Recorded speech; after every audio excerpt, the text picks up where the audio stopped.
Greetings, fellow Rotarians and guests. It's my honor to serve as the 2020-2021 President of the Rotary Club of Columbus.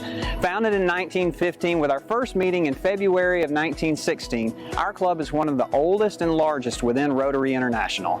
Our membership includes a diverse set of leaders within business, city government, military affairs, healthcare, education, arts and culture, social services, and ministry, all sharing a common desire to improve our community and have a positive impact on the world around us. We started this Rotary year in the midst of the worst healthcare crisis the world has seen in over 100 years. The COVID-19 pandemic has dramatically changed the way we live, work, and interact with each other. Rotary, just like all other aspects of our society, has had to adapt. We've got our Rotary masks, and we've had to change our meeting format to virtual since the pandemic restricts our ability to gather together in person in large groups. We now find ourselves in the year 2021, and the pandemic is still the daily dominant force in our lives. But there's hope on the horizon that's resulting from effective vaccines and the ongoing heroic efforts of our frontline healthcare workers. Our nation, while the healthcare crisis is still brewing, is still struggling with education and food insecurity amongst our most vulnerable populations. In addition, we still struggle with political division and social injustice. These problems aren't going away anytime soon, but Rotary remains well positioned to be part of the solution. On behalf of my wife Vicki and our daughters Katie and Lynn, I want to thank you for all that you are doing to make our community a better place to live. It's my pleasure to serve alongside you. Now let's get to work.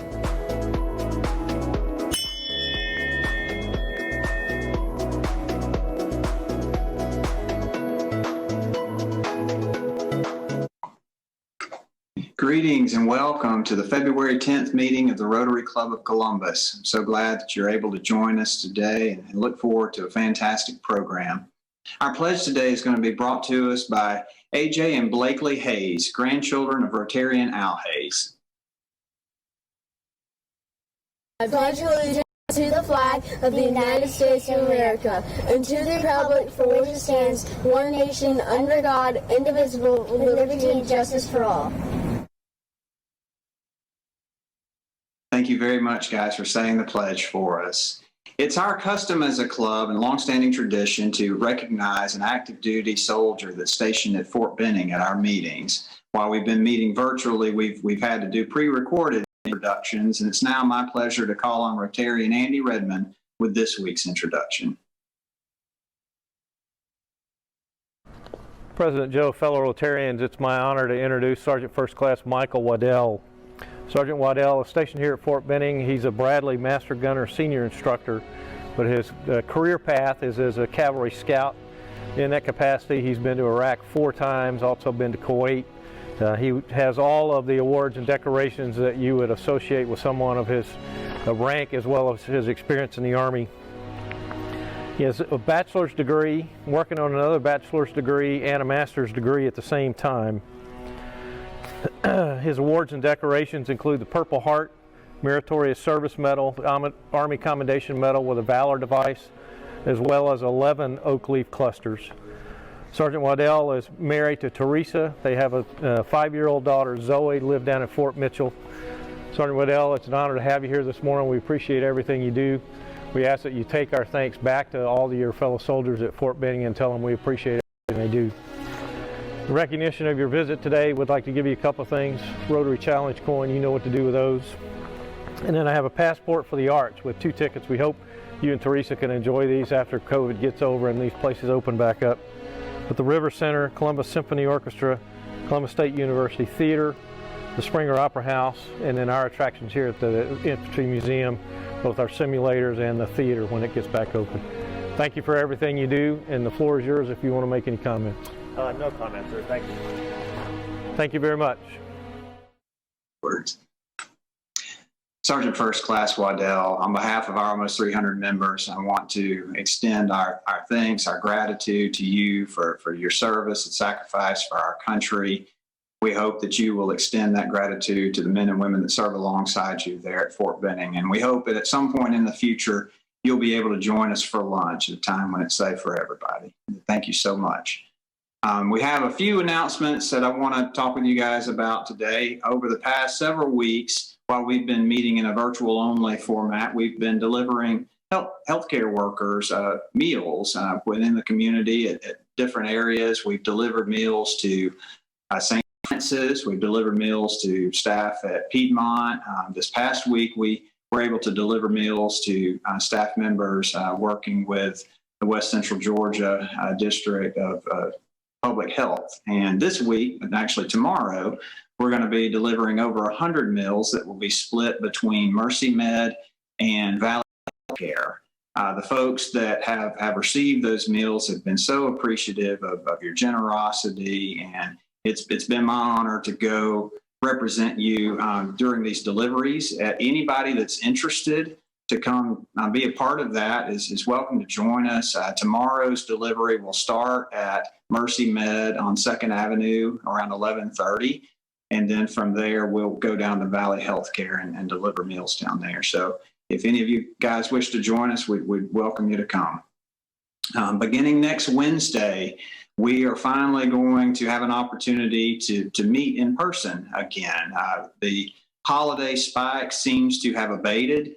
The trends look good. Your board continues to monitor the statistics here locally. Hospitalizations have come down from a peak of near 200 in early January to now. I think most recently we were at 135. So still an elevated number. We still need to maintain our vigilance in keeping the numbers down, but the trends look good. The case counts, rolling day 7 average is now below where it was in mid-December when we last met, with it continuing to trend lower. So we feel good about our ability to come back to in-person meetings safely following our existing safety protocols. But please continue to be vigilant in maintaining those safety procedures. We do ask that anybody is going to be joining us in person to go ahead and RSVP to the office. We need to know by Friday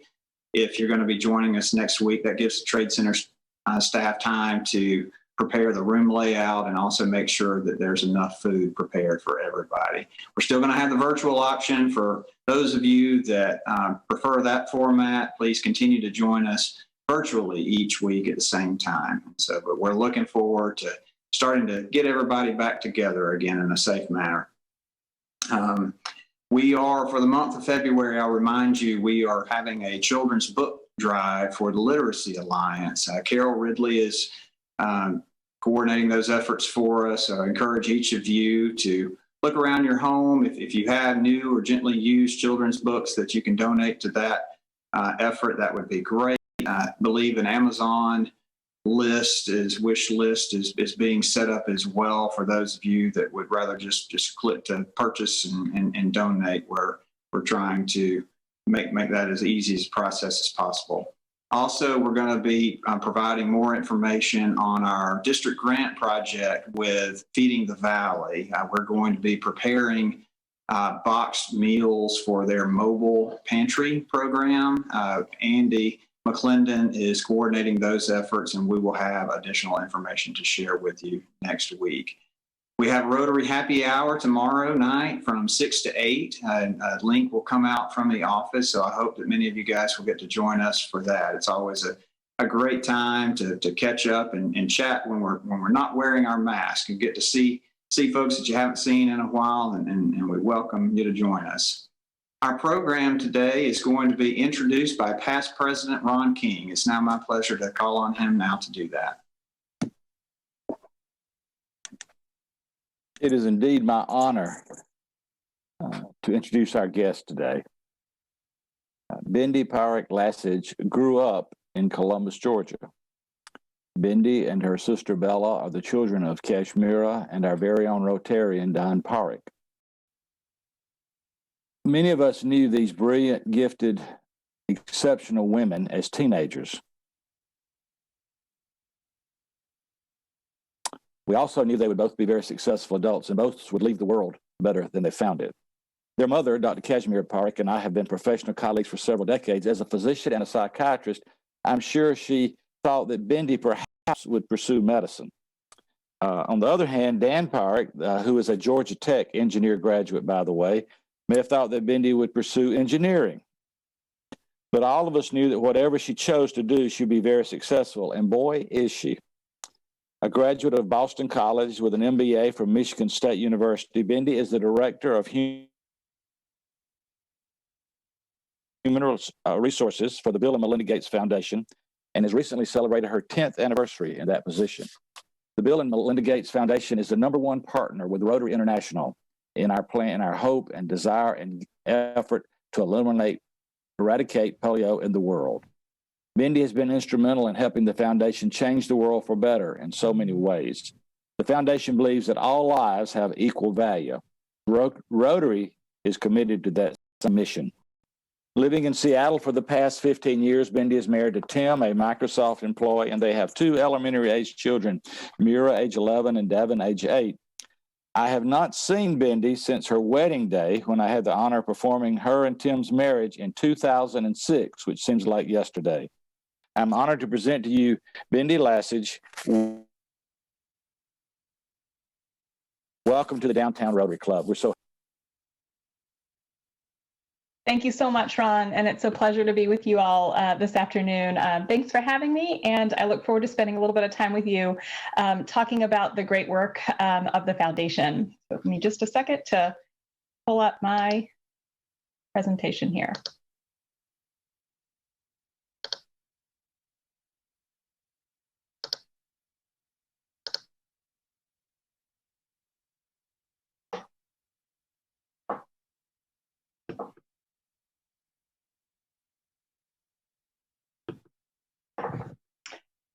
Okay, so my plan for my time with you all this afternoon is to cover 3 main topic areas. 1, to provide just a general overview and introduction to the foundation and our work.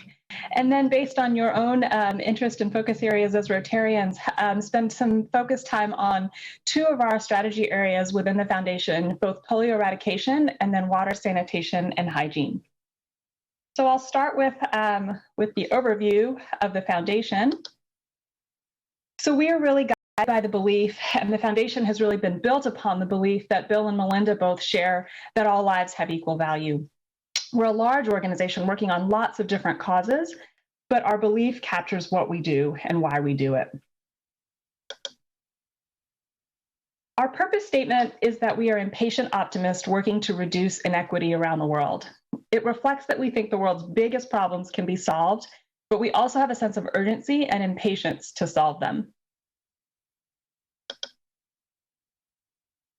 There are 3 things that help explain what makes the foundation unique and why we choose to take on the challenges that we do. First is the idea of focusing on areas of greatest need. I often get asked, why doesn't the foundation give money to cancer or heart disease or other pressing problems in the world? And the idea here is that we work to address gaps in health, economic opportunity, and education where we believe we can have the greatest impact and where we don't see other funding sources coming through. We work with partners who have expertise and experience in these areas to develop and implement sustainable long-term solutions at scale. We also collaborate with government and the private sector and other founders to ensure the best possible alignment to fill these critical gaps. Second, we take risks that others can't or won't. So we look for opportunities to serve as catalysts, bringing together public and private sectors and civil society to address challenges standing in the way of a better life for the world's poorest people. We have the ability to apply new thinking to big problems, which sometimes means taking calculated risks on promising ideas. We accept those risks and failures as part of the process. And third, we make markets work for the poor. So philanthropy can be a powerful way to ensure all people can benefit from advances in health and economic development. We think about innovative financing mechanisms and guarantees where we work with the private sector to ease bottlenecks in the development and delivery of low-cost vaccines, drugs, and diagnostics to reduce the burden of infectious disease on the poor, or to reach women with the tools and technologies that enable them to thrive. We also often invest in innovations to accelerate the development of proven technology solutions that improve teaching and learning. We see this a lot in our current space with regards to COVAX, or the vaccine project to get coronavirus vaccine to underserved markets.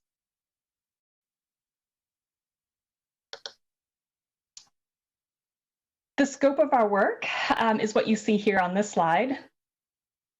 Sorry about that. We work on a broad range of issues, but all of them focus on removing the barriers that prevent people from living healthy and productive lives. The foundation is about 20 years old now, and for that time, we've learned several valuable lessons about how to tackle inequity as a foundation, and our approach continues to evolve based on new evidence and changing circumstances facing the world. The scope of our work is quite large. Our programmatic strategies, so think about polio eradication as one of 37 strategies that the foundation works on. Our direct grantee support for the year 2019 was $5.1 billion. I often have to say billion a couple times over to recognize the scale of this impact. So that's how much money we get out the door is our internal vernacular on average in the last several years. Our work spans 135 countries, and we have just about 1,600 employees. We work with over 1,000 grantees and partners to do the work on the ground that we fund. Just under 2,000 grants, so the number of actual investments we made in 2019, just around 2,000. We work in 48 of the 50 United States, and we're proud to have almost 2,000 alumni who are who continue to stay very attracted to the foundation and its mission, and often continue to work in the field as grantees, partners, or just champions.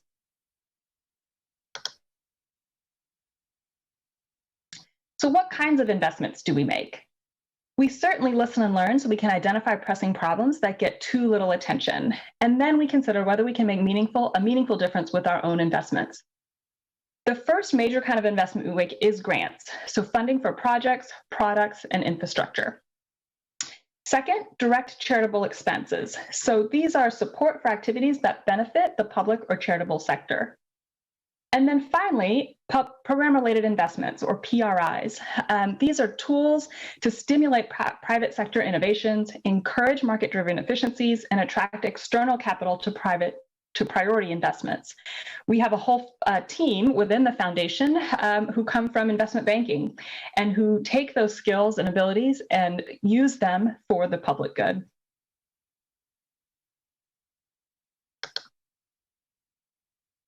Our partners, grantees, and staff are critical in achieving our vision of a world where every person has the opportunity to live a healthy, productive life. This proverb, if you want to go fast, go alone. If you want to go far, go together, is etched on the walls at our office. And we talk a lot about the notion that how we do what we do is very important based on the partnership we have with our grantees and partners. Which brings me a little bit to how we do what we do. So we are funders and shapers. The foundation really relies on our grantees and partners who are at the center of our work to do the work of delivery on the ground in our priority geographies. We take risks and push for new solutions and harness the power of science and technology. Should be no surprise that coming from being founded by a Microsoft or technology leader, technology is at the heart of a lot of what we do. And we make several investments in technology to help in the developing world. In order to do that, we need support from governments, the private sector, communities, other nonprofits, and of course, individuals.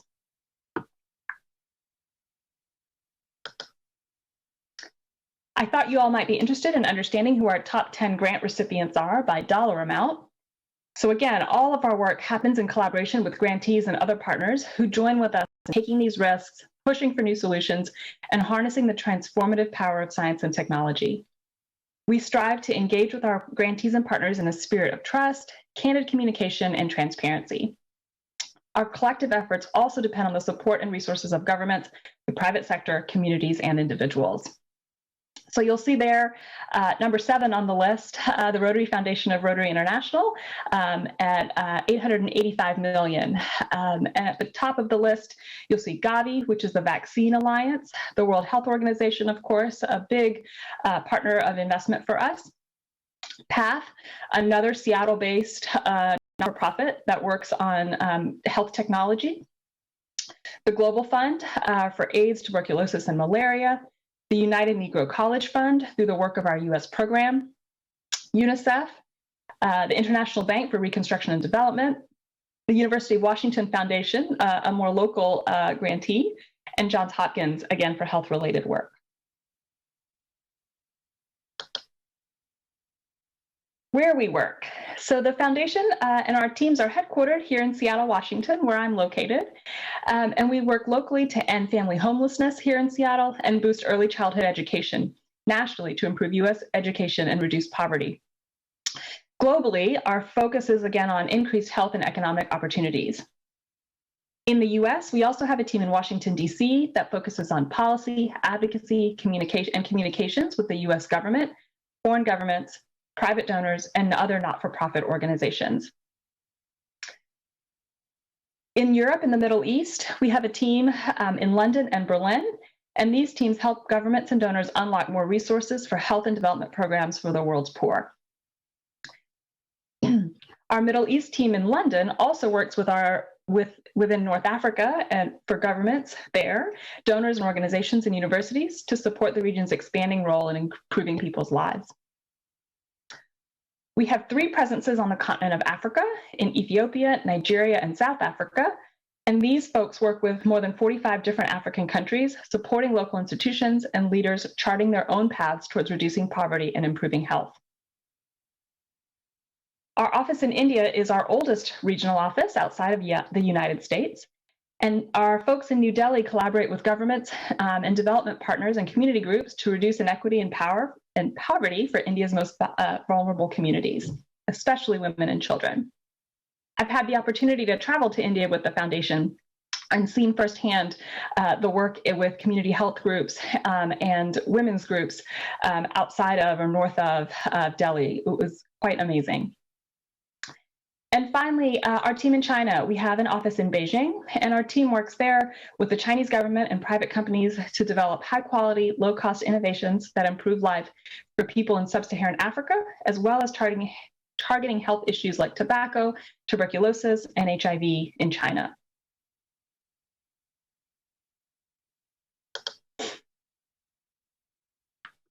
I want to talk a little bit about the 4 missions that the foundation has. These 4 missions help us achieve our vision of a world where every person has the opportunity to live a healthy and productive life. The first mission is around ensuring more children and young people survive and thrive. We believe that the path out of poverty begins when the next generation can access quality healthcare and great education. This work is primarily done in the United States. The second mission is around empowering the poorest, especially women and girls, to transform their lives. We believe that giving people the tools to lead healthy, productive lives, we can help them lift themselves out of poverty.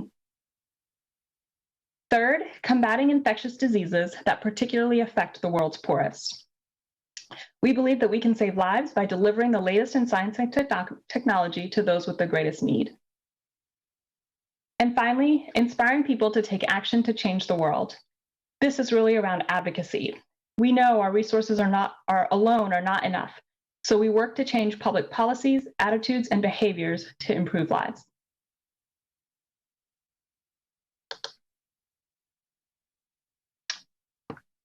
Here's a breakdown of the money that the foundation provided in 2019. So again, $5 billion in these areas. These are also the way in which we break down our organization by group. So our global development group, our global being the lion's share of the money that we gave away, followed very closely by our global health group, global growth and opportunity, primarily around agricultural investment and water sanitation and hygiene, which I'll speak about in a little bit. Our United States program group, again, focused primarily on U.S. education and family homelessness. Global policy and advocacy, this is the team that works on the advocacy and communications aspects that I just spoke about. and then other charitable programs, our family interest work, and our work within Washington State. That's quite near and dear to our co-chairs' hearts.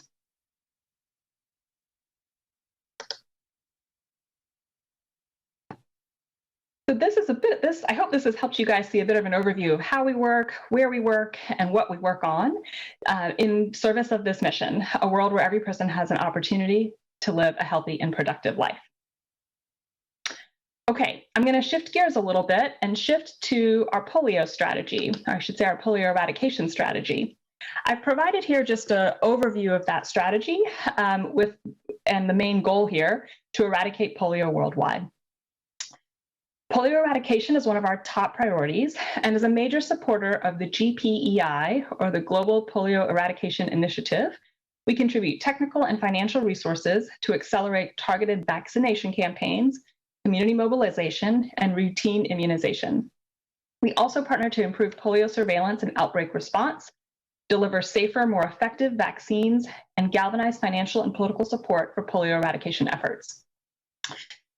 Like many of our other strategies, we have a unique ability to contribute by taking big risks and making non-traditional investments.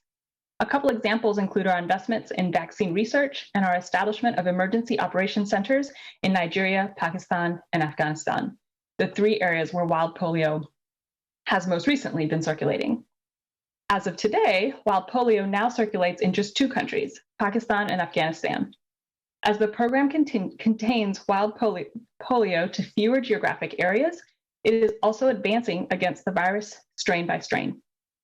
In 2019, the WHO certified the eradication of wild polio type 3, following the eradication of type 2 in 2015. Now only one strain of wild polio, strain 1, remains in circulation. There are several areas of focus for our polio eradication strategy.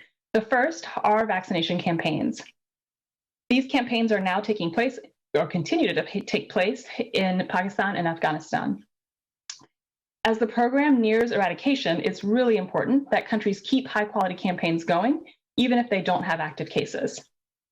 In addition to actually getting medicine in the mouths of children, we work to support and understand the social, cultural, political, and religious barriers to improving vaccination coverage.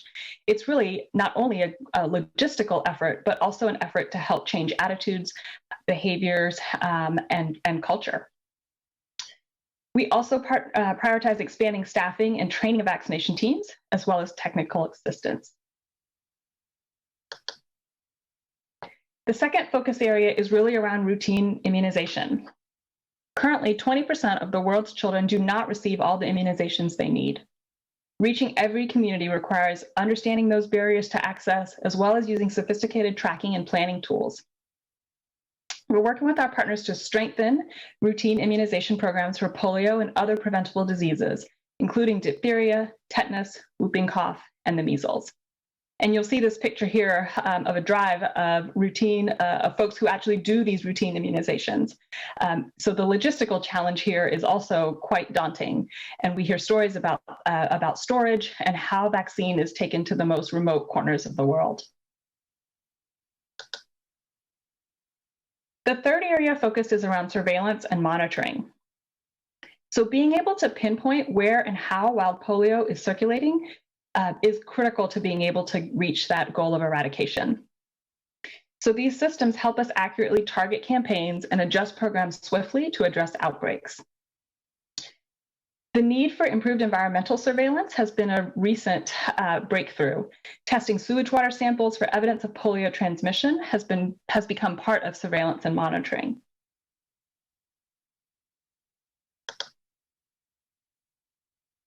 Like many of our other policies and programs, data-driven decision-making is an important aspect of our polio eradication strategy as well. Collection and sharing of that data across our partners has been critical, as well as improving just access to that data to make informed decision-making, track progress, and improve environmental surveillance. Product development and market access is really around making sure that the current vaccines and detection tools have proven highly effective in eliminating the virus, but they don't necessarily eradicate the disease entirely. So we're working with partners to improve existing tools while accelerating the development of safer vaccines, better diagnostic tools, new drugs, and other products.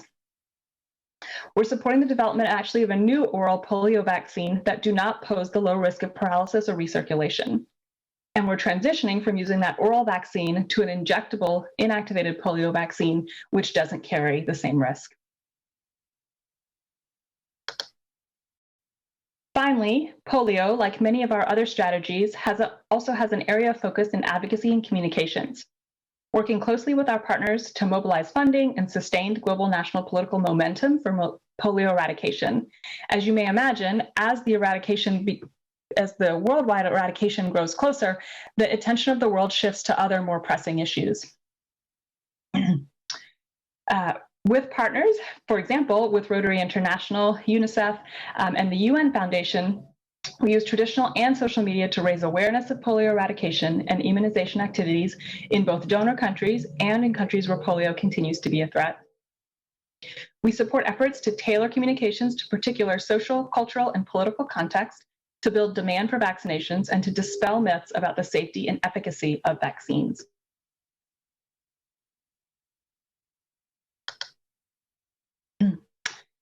Finally, with polio, two final areas of focus are containment policy as well as transition planning. In terms of containment policy, once wild polio transmission has stopped, it will be important to ensure safe handling and containment of materials in laboratory and vaccine production facilities, and developing a post-eradication containment policy adopted by the World Health Assembly. Transition planning, I think, is also really important as we hope to see this final chapter in the polio eradication work. Millions of staff and volunteers have been identified and mobilized to reach households and communities that had been untouched by other initiatives. That's a valuable system that can be used not only for polio eradication, but to deliver other life-saving treatments and vaccines. We've discovered new ways of addressing human health in the developing world through political engagement, funding, planning, and management strategies. This is a treasure trove of information that we would like to be able to use to apply to and make more efficient our other strategies. These assets have already been used to respond to other public health threats, including Ebola, meningitis in Western and Central Africa, the H1N1 flu in the Asian subcontinent, and the flooding and tsunami disasters in South Asia. You may be asking why I didn't mention COVID, and there have been quite a bit of overlap between polio and COVID-19.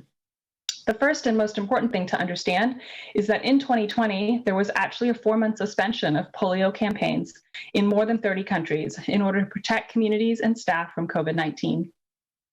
Coupled with related disruptions to routine immunizations has increased polio transmission across affected countries. So like so many other health outcomes, we have seen COVID-19 wreak havoc on our polio work as well. It really has led to the compromising of health systems and limited access to vital immunizations around the world. It's crucial that we act urgently to stop further transmission, especially being so close to eradication. The GPEI is working alongside all of the countries with active outbreaks to ensure the activities are resumed following COVID-19 protocols. At the same time, on the bright side, building on decades of experience, the polio program's tools, personnel, and infrastructure have stepped up to support this response, just as it did for the Ebola crisis in 2014. These assets continue to be critical in investment, not only in achieving a polio-free world, but also country borders and the emergency response to future pandemic preparedness. So undoubtedly a setback, but we're working on ways to adapt and overcome the countless challenges that we face.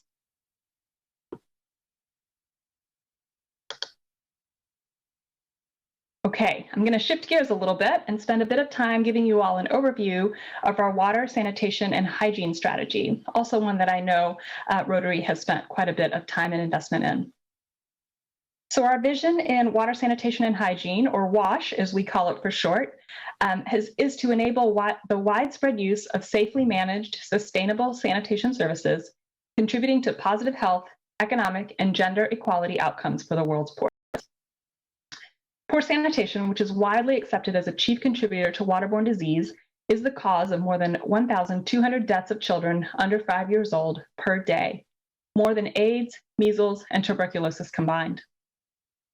Inadequate sanitation and hygiene were the cause of more than 500,000 deaths from diarrhea alone in 2016. Despite the indisputable connection between poor sanitation and human health risks, sanitation models and services aren't improving quickly enough.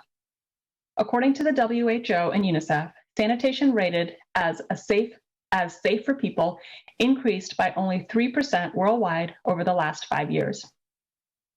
Creating sanitation infrastructure and public services that work for everyone and keep human waste out of the environment is quite difficult, and it isn't one size fits all. The toilets, sewers, and wastewater treatment systems that made sense in the past aren't necessarily the best solutions for the future, especially in poor countries. These types of systems require vast amounts of land, energy, and water, and are extremely expensive to build, maintain, and operate, even by Western standards. They're particularly difficult to introduce as new infrastructure into dense urban settings and informal settlements where the impact of unsafe sanitation on people is the greatest. Several areas of focus in our WASH strategy. First, on transformation technology and commercialization. Our signature achievement here is the Reinvent the Toilet Fair. This is working with leading engineers and scientists to design low-cost toilets that don't require connections to the electrical grid, the water supply, or sewers. Urban sanitation markets. Working with local governments and service providers and community-based organizations to foster environments that support the use of community-responsive, non-sewer sanitation products, delivery methods, and business models.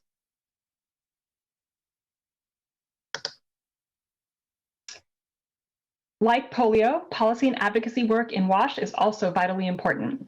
So we're working to improve the policy and regulatory environment for sanitation through partnerships across all levels of governments, multinational organizations, community-based non-government organizations, service providers, and others. As part of this work, we also support initiatives that can help accelerate the gender equality for women and girls. Measurement of evidence and dissemination for scale. Like data-driven decision-making in polio, we invest in research and evaluation to understand the effectiveness of various sanitation approaches. This information is also vital for helping the national government meet the Sustainable Development Goal, including Goal 6.2, which calls for an end of open defecation and providing adequate, equitable, and safely managed sanitation for all people by the year 2030.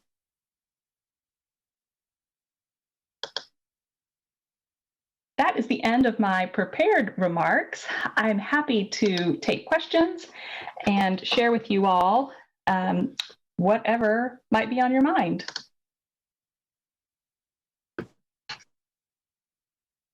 All right. Well, Bindi, thank you so much. I mean, we know, at least have surface level knowledge of all that the Gates Foundation is involved with, and to see you go into just a couple of 37 initiatives I think Yes. you guys are working through. I mean, clearly there's not a whole lot happening in the world that you guys don't touch in some form or fashion. I am curious to kick off the questions.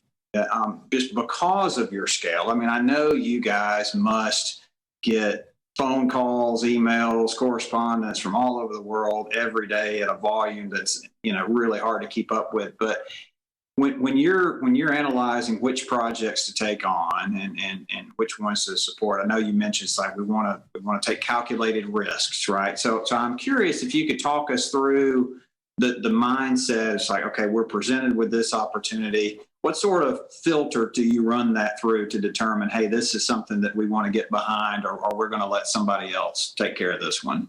Sure. So we do get solicitations or proposals for people saying, hey, can you provide us funds for X, Y, and Z? But actually the majority of our work at the foundation, and this is work done by the core piece of our what we call our programmatic staff in roles called program officers. And these folks' jobs are to scan the environment and the marketplace and actually find partners who are doing the kind of work that we want to fund. So you actually have to flip it on its head a little bit. So rather than people coming to us, we're actually reaching out and going to people to say, hey, you grantee are doing great work in this area of Sub-Saharan Africa where we're looking to impact change with regards to X, Y, and Z. Can we now work with you to develop what we would call a grant proposal or initiative where we will provide you X dollars in order for you to deliver on Y results? So it's much more of a partnership in terms of it's that use of data that, in order for us to, we want to impact this kind of change. You're doing this kind of work. Can we fund you in order to do that work at a different scale? Or can we fund you to continue doing that work in a different geography? So it's much more that model than it is the model of people coming to us and then us deciding or debating where to go. And I should add that is all based on our strategy. We spend a lot of time, we're actually in the midst of it right now. It's our strategy review cycle where each of our 37 strategies presents to Bill and Melinda. Here's our plans for the next 1 and 3 years, up to 3 years. And here's what we are looking to do. And here's how would you like us to adjust? Having living donors as co-chairs is an important part of how we work and a vital part of that feedback loop between our directors and leaders in the organization and our co-chairs. That's great. We have a number of questions coming in. I'll try to get to all of them. This one's a very specific question. I don't know if you'll be able to address this. Somebody's asking about a nuclear reactor program that you have with China. I don't know if that was an initiative that you had been doing and maybe have ceased doing. It's a question of if there's any chance of restarting that. Oh gosh, I'm sorry. I don't know that I can answer that one specifically. It may be with so our co-chairs, Bill in particular, has several outside of the work that lives within the foundation. For example, with regards to global warming and how that may impact not just the world's poorest, but all of us, and what that might be. But I'm sorry, I can't speak specifically to that one. No, that's fine. Thank you. Let's see. Given the Gates Foundation's focus on public education here in the United States, what is the foundation's position on charter schools?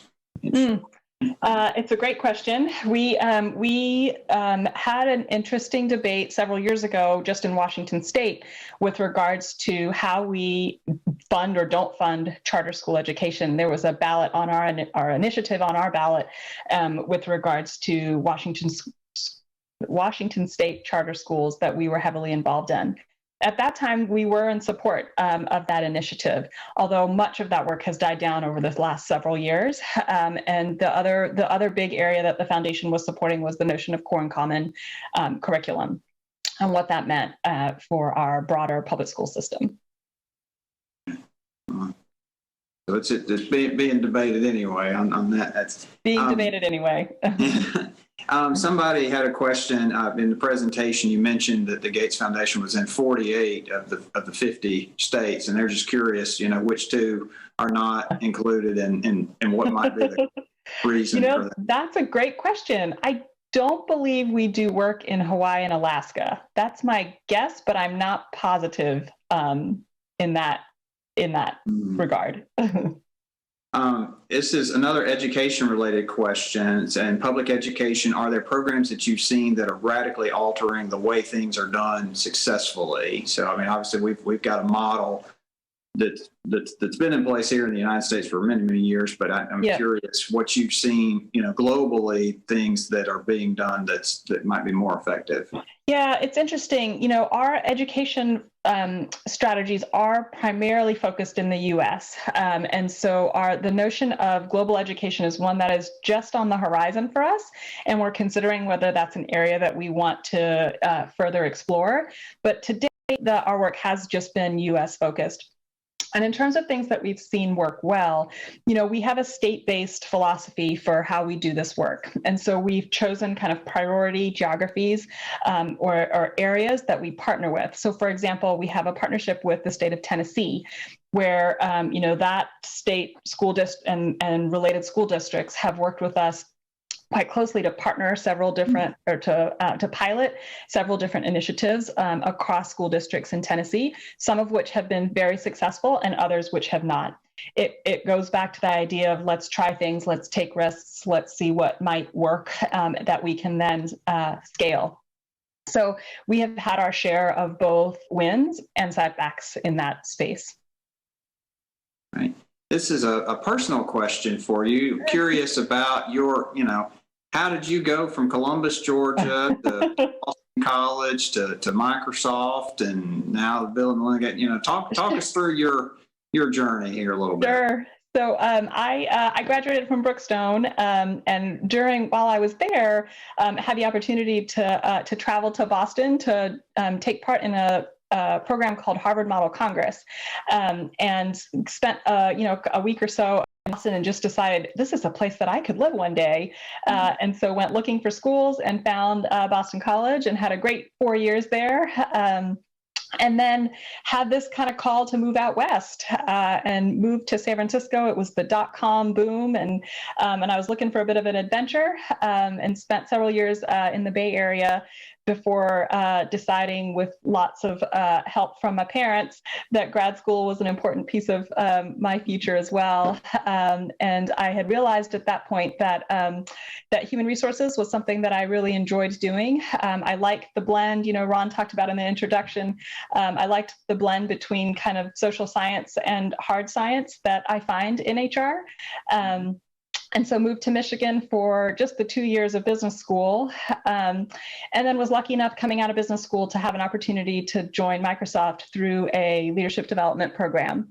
So it was Microsoft that actually brought me to Seattle, and I was with them for 5 or so years doing different HR roles. Got married and had a couple children along the way, and the foundation, has loomed large in the Seattle economy for years. And it was just one of those things, instilled in me quite early as a child, and then certainly reinforced in college, was this idea of men and women for others. And so being able to do kind of the work that I love for an organization that aligns with my philosophies and my own personal values and beliefs is what drove me to the Gates Foundation. I didn't think I would be here for as long as I have been. Like I said, just hit 10 years. But, I've had just an incredible opportunity to do cool and interesting things, progress my career, work with a team that I really now have come to call as family. And, I still feel, although I don't get to go into the office every day, I still have that feeling at the end of the day, kind of no matter how hard the day was or what went wrong or what went right, some little thing I did contributed to something greater in the world. And that's really been the thing that's meant the most to me about my work there. That's fantastic. Somebody had commented and said, it's great to see local folks, go out and be successful in the world. That's great. Hey, here's a good question. We've got a number of Rotarians in our club that are on staff at Columbus State University. And a question about internship opportunities, if there's a way to get college students involved, even virtually, helping out with the mission there with you guys. Yep. So the foundation does run a graduate internship program every year, and we held it last summer entirely virtually, unplanned, but we made it work. We have traditionally done that recruiting, in the fall and early winter for graduate students in public policy, public health, sometimes business school, and we have people come in for 12 to 18 weeks to work on projects across the enterprise. We're taking a pause this year, so we're actually not running that program this year, but we are very excited to spin it back up next year. We found that although we were able to run it virtually, it wasn't quite the experience that our students had hoped for. Which was a bit disappointing, I think, for all of us. So we're taking a pause, reimagining, and we're looking to partner with schools outside of traditional schools that we have partnered with. And so absolutely, those opportunities will exist. And I encourage folks to keep a close eye on our external website and postings for that as early as next fall.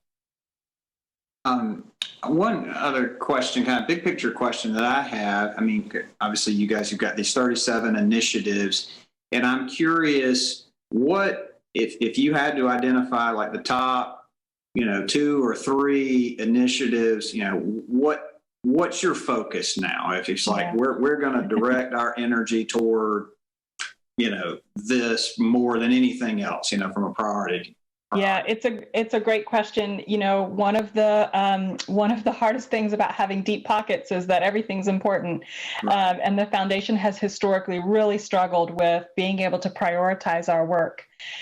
So right now, and so I would say maybe I'll talk about this kind of before COVID and then post COVID, because I will say that COVID has thrown a big wrench or has really changed how we think about this. So right now, COVID is at the top of that list, and we have many people and resources who have shifted focus entirely over the last 9 to 12 months to focus our efforts on COVID-related work, including helping with vaccine research and funding, particularly for vaccines for the developing world.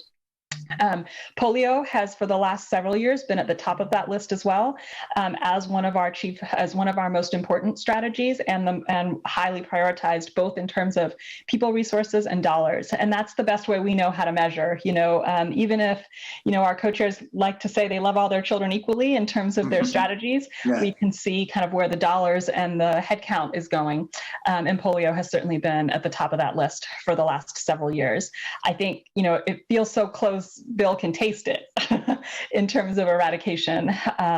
Do they have a model for when they think it might be fully eradicated? I think we've had a couple. Here. Yeah, a couple, and one, and I think we thought it was a lot closer than it was several years ago. And the entrenchment and frankly the political and cultural pieces of this have been really hard. Safety of vaccination drives in particularly Afghanistan and Pakistan have really set us back because it has been dangerous for people to go into those countries. Forget our staff. We're talking about the folks on the ground actually doing the vaccination, and I think that was something that we weren't necessarily planned or prepared for. So I think they're a little gun shy about putting a date on it at this point, because we thought we were there several years ago. So not a specific date I can tell you outside of we're down to 2 countries, which is kind of amazing. Yeah, that's fantastic. Well, we're certainly Rotary's going to continue to charge ahead and do what we can. And appreciate so much the foundation's support. I think you guys are still matching 2 for 1 on any money that comes into the Rotary Foundation specifically for polio eradication. I think yes. You guys, yeah. But that's incredible. Really appreciative. Yeah, we do 3 for 1 on our own employee contributions, which is also kind of amazing. Yeah. Oh, that's fantastic. Yeah. I need to be sensitive to your time. I know I could sit here and talk with you all day long. Been, just so exciting to see you and hear from you. Just a small piece of what you guys are involved with. I'd love to have you come back. At some point in the future. That's nice to have the technology that allows us to. Yeah, it makes it a lot easier. And you don't have to come stand in Columbus to present to us. Though you're welcome at any time. Thank you. I'm sure your folks would love to have you come visit. In town. We're looking forward to getting back on airplanes as soon as we feel safe to do so. Yeah, for sure. Well, we have a custom as our club of honoring our speakers by donating a children's book to the Columbus Public Library. Oh, amazing. So next time you're in town visiting, we have to try to find it for you. But go check it out. Inscribed with your name, commemorating your visit with us today. And thanks again for sharing with us for all the great work that you're doing. You bet. My pleasure. It's lovely to spend some time with you all, and have a great afternoon.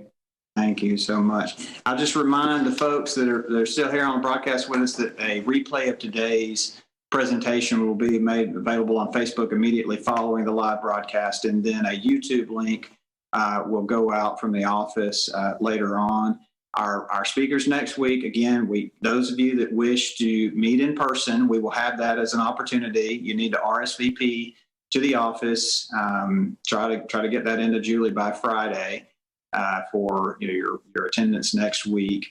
Our speakers will be 2 heart surgeons from Piedmont. We're looking forward to having them talk about the heart in the week of Valentine's Day. Hope everybody has a fabulous Valentine's Day. One way you can show your neighbors how much you love them is to wear your mask.